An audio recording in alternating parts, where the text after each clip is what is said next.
Okay, it's October 3rd. This is our second tape, and Julie is viewing left and Dolphin is viewing right. And we're at Julie's house. This is Julie Hirsch and Nicolette, aka Dolphin Hirsch.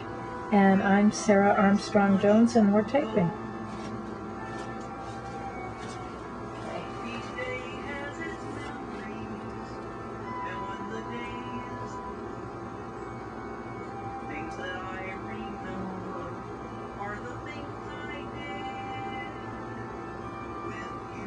We were just talking about patterns. Was mostly when you were typing on a keyboard, was your pattern to sit or stand or both?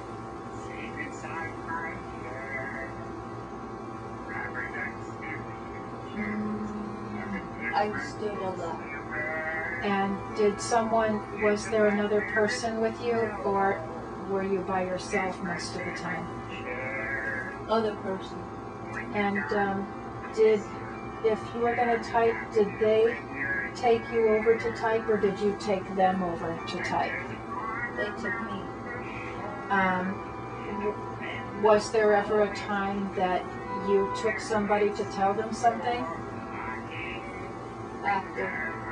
And so, how long did it take before you were able to start making someone, where you were initiating it?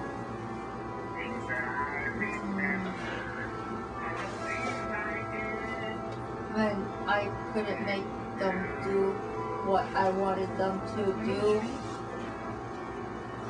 just by wanting to.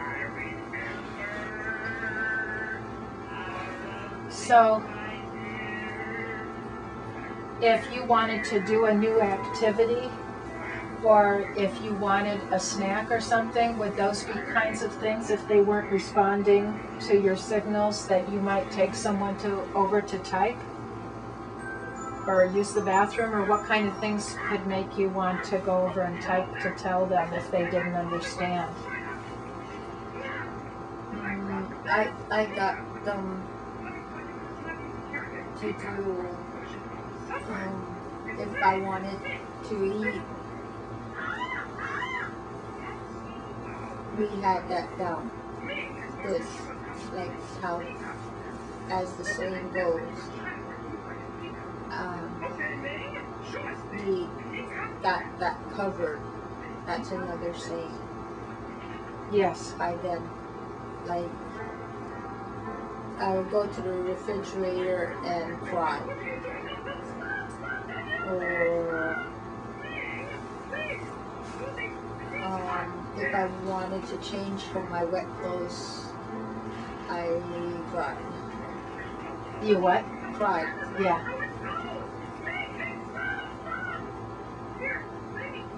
Were you, at 12, were you able to use the bathroom yourself? Sometimes I forgot. Yeah. Or I go, but I forgot to pull down my pants. So many things to organize. Yeah, or lift the lid, or things like that.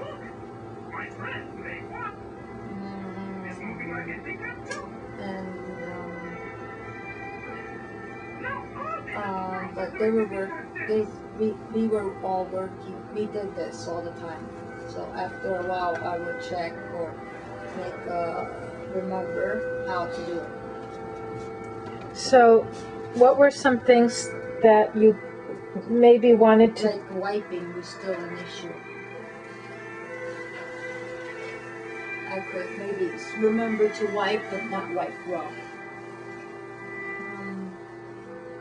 Is that because you're having to do more than a series of steps to use the bathroom? Like, check the lid, do this, do that. Just forgetful. Or a long list of things to remember? Yeah. If you miss one sequence, the whole pattern derails. You have to remember, go to the bathroom, pull down your underwear, lift the lid, sit down, pee or poop. Then you have to remember to wipe. And then you have to remember to pull your pants back up. And then flush. I wasn't allowed to flush. Why not? Because once I flushed, I wouldn't stop. Why could you stop? It just became like a stimm or finishing a ritual, or both? It stopped. It became something by itself. It's flushing was something fun, like playing with water in the sink. It was not in the same category. If it was fun, if you could have kept flushing just for pretend, would you? I could do that all day. That's interesting because sometimes if something is fun, you could do it, but you could also stop doing it. I wonder why was it something you had a hard time to stop doing? Maybe that's not the right question, but it's the only one I know how to ask right now. Because sometimes it's not because I would stop, because I could possibly stop on my own, perhaps if I've got something else that would interest me.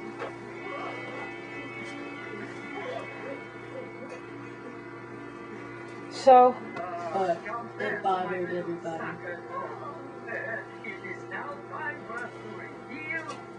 So what would be something in that time that you had people who were, they were initiating, maybe they take your hand or say, come on, Julie, let's go over here now, time to type, or something like that. And then they ask you some questions or do something with you with typing. They had to retest everything because I could spell. So suddenly they could find out how smart you were. Yes, I didn't know it either. And then, do you have any memories about when you began to start to do the typing, where you would be wanting to tell somebody something? Yeah. Can you talk a little bit about how that started?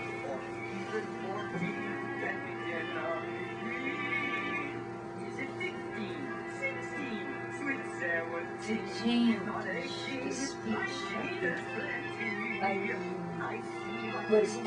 took the test.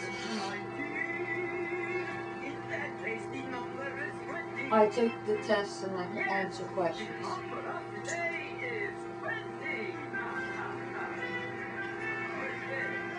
The test asked the question and I answered it. I answered it correctly too many times. And to maybe different questions that meant almost the same thing, and so if you kept having a similar correct answer, then it wasn't just luck. Were you spelling the answers or doing multiple choice? I spelled a lot too. Yeah. So you're doing these simple,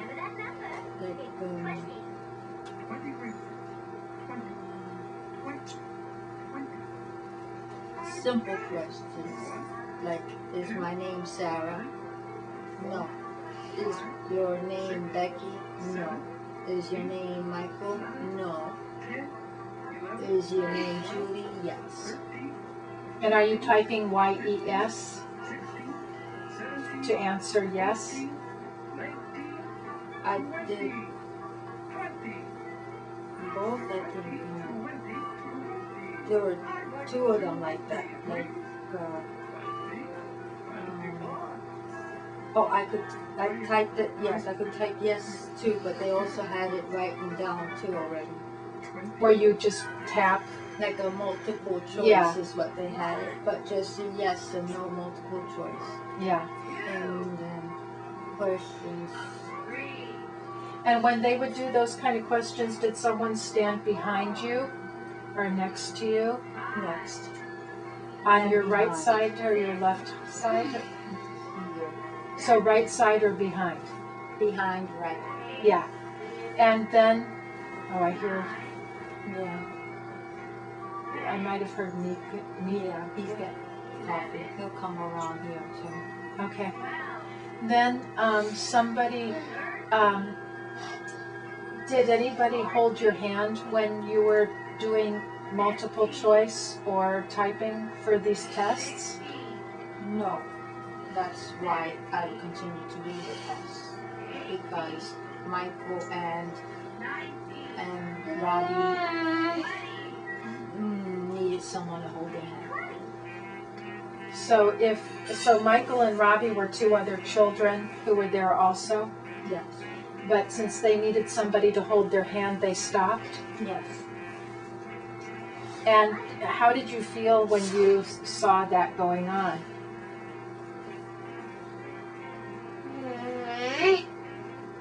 I like the tests. And how did you feel about, I like the questions, and I wanted to keep on going. how did you feel about other children not going on because they had to have someone touch them? I didn't understand it. What didn't you understand? That why they stopped? Yeah, they moved me from the class. Did you feel like you had to type independently? Was there a feeling that it was easy to do, or that It was hard, but I did it. And did you feel like if you quit typing, if you had to have someone touch you, they would stop? Is there that idea? Yes or no? The only reason we went on was because I could do it by myself. And what kept you going by yourself? You could do it by yourself. And was that just because you were lucky you had a different kind of autism than the other kids who had to be touched? I'm sure they wished they could keep typing. Yeah.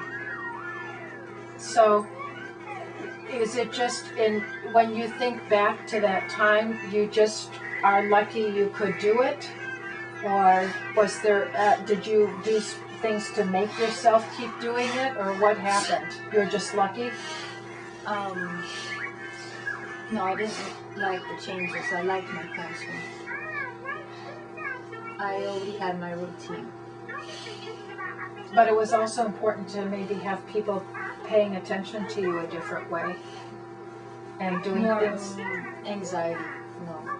No? So hard. Anxiety. So how did you keep going if it was more anxiety, changing routines, all this? Why not just quit and just be like Michael and the other boy and not have so many changes? Why would you keep going? It made Mr. White happy. Oh. Was Mr. White in some ways like everybody has in their lifetime, like a favorite teacher or a teacher that they really care about? Yeah.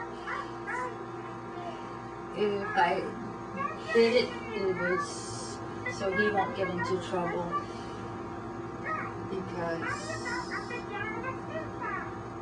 I don't know, like I think he wanted something, and for the other teachers, he thought something and they thought something different.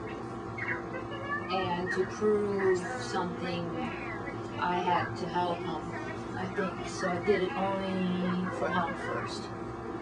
And I did it because I could. It was interesting to do it. I didn't like the changes afterwards at first, no. And now, I guess what I'm trying to get life was complicated after I wasn't retarded anymore. But what I guess Things were a lot simpler when I was started. more familiar. No, things were simpler when I was still retarded. A lot simpler. But here's my question. I'm wondering about the other two boys they tried this with were named Michael and Robert. Robbie and Michael.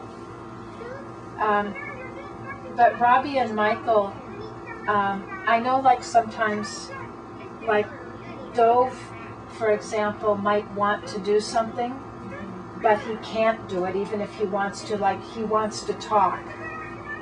But just because he wants to talk doesn't mean he can talk. Yeah. So I wanted speech, I didn't want the writing. but just because Michael and Robbie maybe wanted to like how Michael did tapping too on the letters on the wall, Yes. it seems like maybe he wanted also to be able to communicate, Yes. but he couldn't, at least to begin, he couldn't type without someone putting their hand on his hand. So then they quit helping him and they gave up and they didn't try anymore, yes? Yes. So I'm sure, I'm guessing this, but maybe Michael really also wanted to do the typing, but he couldn't do it without help. Yes. And so, why could you do it without help? Any ideas? Why could you, I mean, you could do it without help. That's why you got to keep doing it. Mm-hmm. But how come you could do it without help? Do you have any idea why? I'm sure Michael wanted to do it without help so he could keep going, but he couldn't. So he is all done for him. Yeah. How, I don't know why.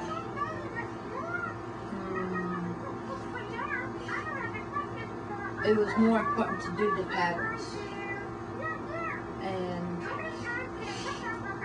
I made my hand move. when you say you made your hand move, like I remember with trying to talk that at first you used a word, you said when it came out of your mouth it was like a train wreck.